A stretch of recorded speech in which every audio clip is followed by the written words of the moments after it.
Assalamualaikum warahmatullahi wabarakatuh. Salam. Jadi kesimpulannya begini, ya. Saya kan pernah bicara bahwa kalau mengajukan pledoi itu adalah yang substantif saja, nggak usah menyimpang daripada arena substansi pledoi. Yang harus dilakukan oleh kuasa hukumnya, makanya kuasa hukumnya berkoordinasi dengan kliennya.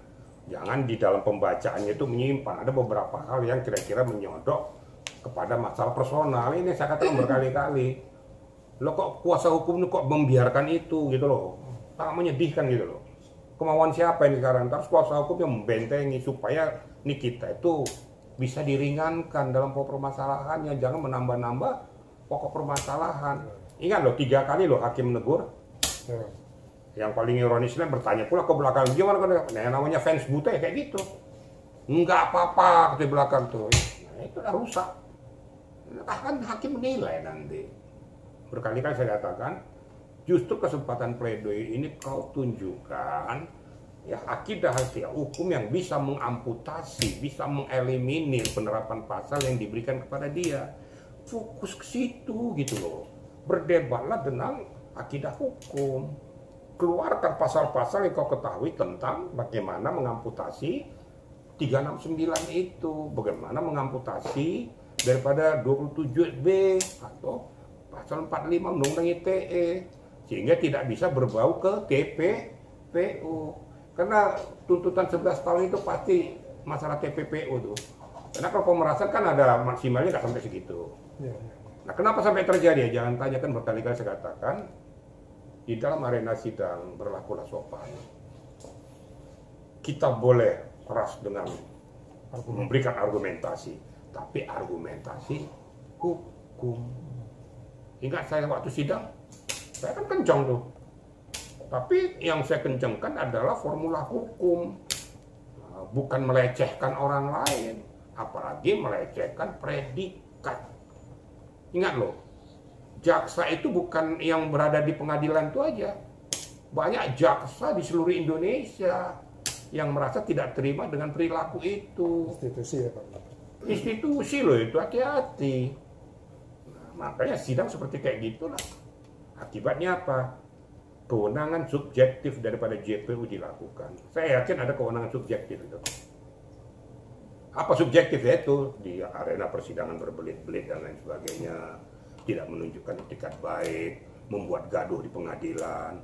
Sehingga permasalahan perjalanan sidang itu tidak berjalan secara komprehensif. Untuk menampung dan menerima segala apa yang dipertanyakan dan apa yang dijawab.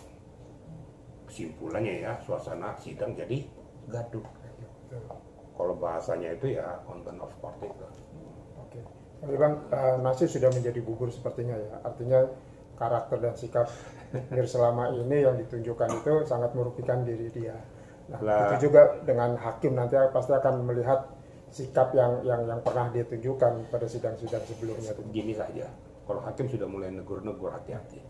Itu ya pesan saya. Warning ya. Kalau hakim sudah mulai negur-negur, jangan lakukan itu, fokus, bacakan saja, nggak usah ribut.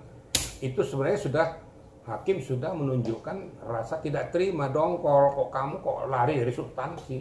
Sebenarnya itu kan bahasanya seperti itu. Padahal saya sudah mengingatkan, tolong pengacara ini mengarahkan klien ini supaya substantif aja kepada formula hukum. Jangan menyimpang-nyimpang kemana-mana. Saya sudah senang. Waktu dia mau tampil, saya lihat juga tuh. Pakai hijab kan gitu. Mudah-mudahan kerja situasinya, ya pelaksananya ya seperti itulah. Saya sangat menyayangkan peristiwa itu. Akibatnya apa? Ya si jaksa juga senyum-senyum aja. Tapi kan lihat aja nanti loh. Nah, saya khawatir kalau hakim ya, melakukan langkah-langkah seperti apa yang dilakukan oleh jaksa. Ya mudah-mudahan apa yang disampaikan oleh kliennya ya pada saat dia membacakan pledoinya itu bisa diterima oleh hakim. Tapi yang kalau saya lihat yang dibacakan itu lebih banyak ke arah personal, tidak kepada substansi. Ini kok gimana sih, saya bingung juga lihat kuasa hukumnya tuh. Bukannya mengupas kepada substansi tapi kepada personal untuk menunjukkan kontradiktif pandangan itu. Ya kita berdoa aja mudah-mudahan hakim berpandangan lain bisa menjatuhkan vonis yang lebih ringan daripada apa yang di